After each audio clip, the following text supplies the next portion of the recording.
Assalamualaikum warahmatullahi wabarakatuh. Selamat pagi anak-anakku semuanya kelas 9A sampai kelas 9E yang berbahagia di rumah.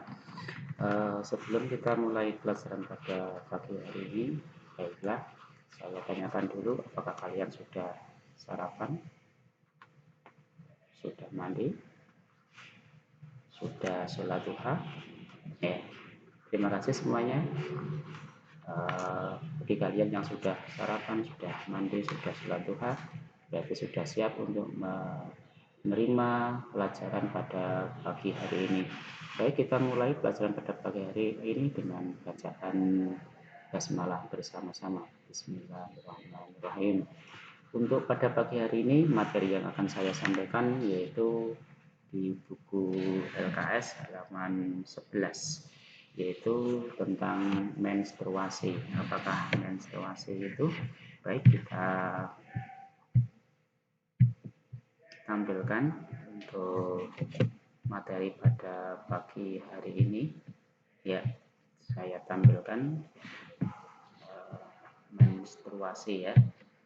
Ya, ini terjadi pada anak perempuan yang sudah mengalami kematangan dari sistem alat reproduksinya. Untuk menstruasi ini apakah ya, kita awali dulu dengan pertanyaan bagaimanakah proses terjadinya menstruasi itu ya. Menstruasi ini terjadi apabila sel telur tidak dibuai ya.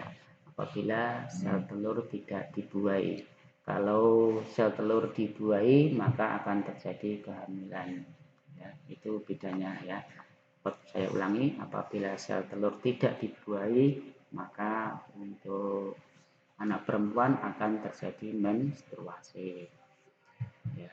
Menstruasi terjadi setiap bulan dan membentuk suatu siklus menstruasi yang lamanya kira-kira 28 hari sekali ya. Ini terjadi pada anak perempuan.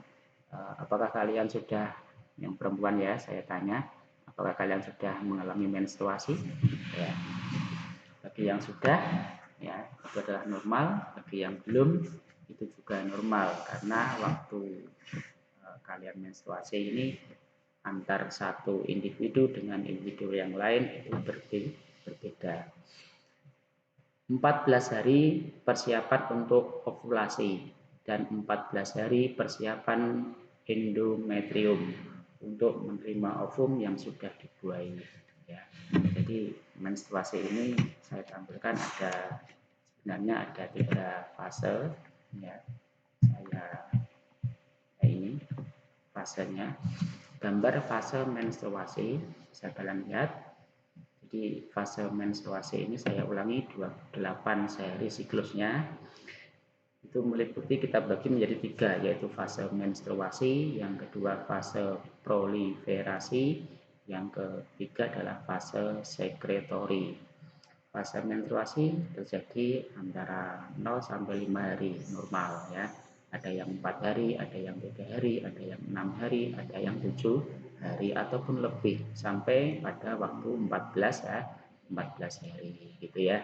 Dalam agama sudah dijelaskan dalam ilmu fikih gitu ya. Kemudian untuk fase yang kedua yaitu fase proliferasi ya. Proliferasi itu hari ke-6 sampai hari ke-14. Kemudian yang berikutnya hari ke-15 sampai hari ke-28 itu masuk ke fase sekretori. Gambarnya bisa kalian lihat di situ. Untuk fase menstruasi itu terjadi pada perempuan, di dinding rahim terjadi peluruan ya. Jadi sebenarnya setiap bulan sekali itu kalian yang perempuan yang sudah matang alat reproduksinya itu sudah siap untuk menerima kehadiran bayi sewaktu-waktu kalau ada sel sperma itu membuahi sel telur gitu ya. Saat sel sperma membuahi sel telur maka nanti akan terjadi kehamilan. Tetapi kalau tidak ada sel sperma yang membuahi sel telur, nanti dinding rahim yang berfungsi untuk menerima bayi, menerima janin, embrio itu akan meluruh ya, akan meluruh disertai dengan meluruhnya lendir, darah, kotor itu ya, darah. Yang sebenarnya semuanya itu adalah makanan, cadangan makanan bagi janin di dalam rahim gitu ya. Kalau tidak ada pembuahan nanti akan meluruh, tidak berguna, tidak berfungsi, meluruh. Nah, meluruhnya itulah yang namanya menstruasi gitu ya, anak semuanya ya. Kembali pada materi, saya tampilkan lagi. Ya, berikutnya adalah menstruasi. Sudah tidak saya sampaikan, ada hormon-hormon yang berfungsi, yang berperan dalam menstruasi, di antaranya adalah FSH, ya, kemudian LH, nah itu adalah hormon-hormon. Kemudian nanti yang ketiga adalah hormon estrogen, ya, hormon estrogen. Ya. Baik, karena aku semuanya sekilas untuk kehamilan bisa kalian baca lebih lanjut di halaman 11 buku LKS gitu ya. Kemudian anakku semuanya berikutnya adalah yang fertilasi dan kehamilan. Apa itu fertilasi, apa itu kehamilan, dan bagaimana prosesnya. Ya, ya baik anakku semuanya, fertilisasi adalah peleburan antara sel sperma dan sel telur atau ovum. Ya. Fertilisasi ini terjadi di tuba falopi. Saat fertilisasi berlangsung, hanya kepala sperma yang mengandung inti sel yang masuk ke dalam dinding sel telur, sedangkan ekornya tertinggal di luar. Kemarin sudah saya tampilkan untuk gambar pada spermatozoanya itu ya, ada kepala, ada leher, ada ekor gitu ya. Ekornya ini akan tertinggal lepas sendiri gitu ya saat terjadi fertilisasi. Baik, saya lanjutkan.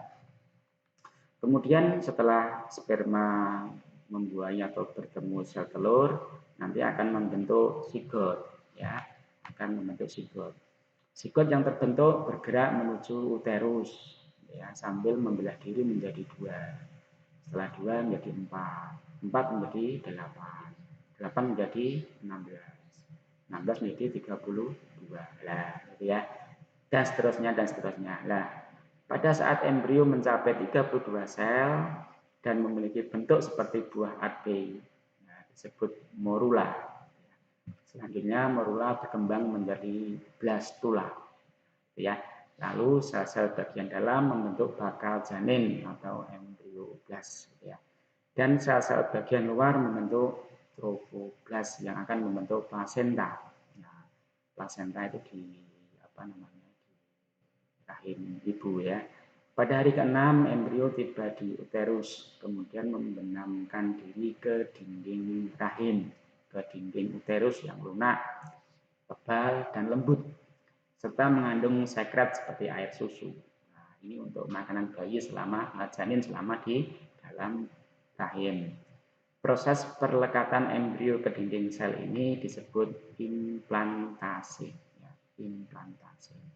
Embrio terus tumbuh dan berkembang membentuk janin ya seutuhnya. Ya. Nah, inilah yang namanya kehamilan. Lamanya berapa? Lamanya 9 bulan 10 hari. Ini kalau normal. Kalau lebih atau kurang normal enggak Pak? Ya normal gitu ya. Jadi kebiasaan itu adalah 9 bulan. Ya sudah. Itu adalah ringkasan dari fertilisasi dan kehamilan. Baik anak-anakku, masih di halaman 12 LKS, kita teruskan pada bagian F, yaitu kelainan atau penyakit pada sistem reproduksi. Ya, kita tampilkan kelainan atau penyakit pada sistem reproduksi. Yang pertama, kanker leher rahim. Ini adalah kanker yang menyerang leher rahim pada perempuan dewasa. Ya, ini kanker bahaya ini. Jangan sampai kalian terkena kanker leher rahim. Yang kedua adalah kanker ovarium. Apa itu? Kanker ovarium adalah kanker yang menyerang ovarium. Biasanya menyerang wanita yang sudah menopause. Menopause itu bagi wanita yang sudah lanjut yang tidak lagi yang sudah tidak lagi menstruasi gitu ya. Ini bahaya. Kemudian berikutnya yang ketiga, kanker prostat. Apa itu kanker prostat? Yaitu penyakit kanker yang menyerang kelenjar prostat, di mana sel-sel kelenjar prostat tumbuh secara tidak normal atau abnormal, sehingga mendesak dan merusak jaringan sekitarnya, gitu ya. Lebih lanjut kalian bisa baca sendiri, belajar sendiri untuk kanker prostat. Yang keempat, endometriosis. Apa itu? Yaitu penyakit pada sistem reproduksi wanita karena jaringan endometrium tumbuh di luar rahim. Gitu ya. Berikutnya yang kelima, sifilis atau raja singa. Sifilis atau raja singa adalah penyakit menular yang disebabkan oleh bakteri. Apa namanya? Bakterinya namanya Treponema pallidum. Ini bahaya. Kalian jangan seperti ini. Gejalanya gitu ya. Itu karena apa? Menular lewat hubungan seks bebas. Ya, ini memang kalau semuanya yang dilarang agama itu pasti menimbulkan dampak negatif. Yang keenam, gonorrhea atau kencing nanah, yaitu penyakit kelainan yang disebabkan oleh bakteri namanya Neisseria gonorrhea gitu ya. Gejalanya adalah keluar cairan berwarna putih, rasa nyeri saat buang air kecil, mulut uretra, pria biasanya bengkak dan agak merah gitu ya. Itu adalah gonorrhea. Kemudian yang ketujuh, herpes genitalis. Apa itu? Itu penyakit yang disebabkan oleh virus herpes simplex ya. Gejalanya muncul bintik-bintik berkelompok pada kemaluan yang hilang dan timbul, tetapi akhirnya menetap seumur hidup. Ya. Kemudian yang kedelapan, kondiloma acuminata, ya. Penyakit yang disebabkan oleh virus human papilloma. Gejalanya timbulnya kutil yang dapat membesar di mulut rahim pada perempuan ya, yang bisa menimbulkan kanker rahim. Yang kesembilan, hamil anggur atau mola hidatidosa. Hamil anggur ini merupakan suatu kehamilan yang tidak berisi janin, tetapi gelembung-gelembung mola atau bekuan darah.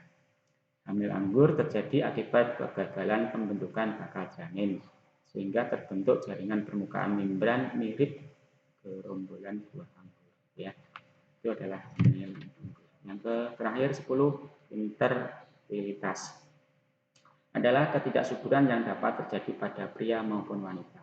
Pada wanita, ketidaksuburan disebabkan oleh tersumbatnya tuba falopi. Sehingga apa? Sehingga ini adalah kalian tidak bisa mempunyai anak. Ya. Menstruasi tidak teratur, kelainan pada lendir rahim, ya. Kemudian obesitas atau terlalu gemuk. Ya. Sedangkan pada pria karena adanya penyakit seperti impotensi, ejakulasi dini dan rusaknya testis. Demikian anakku semuanya, pertemuan pada pagi hari ini ya. Kita akhiri ya pertemuan pada pagi hari ini dengan bacaan hamdalah bersama-sama. Alhamdulillahirabbil alamin. Jangan lupa kalau misalnya ada materi yang kurang jelas bisa kalian hubungi dengan ke nomor saya 085 290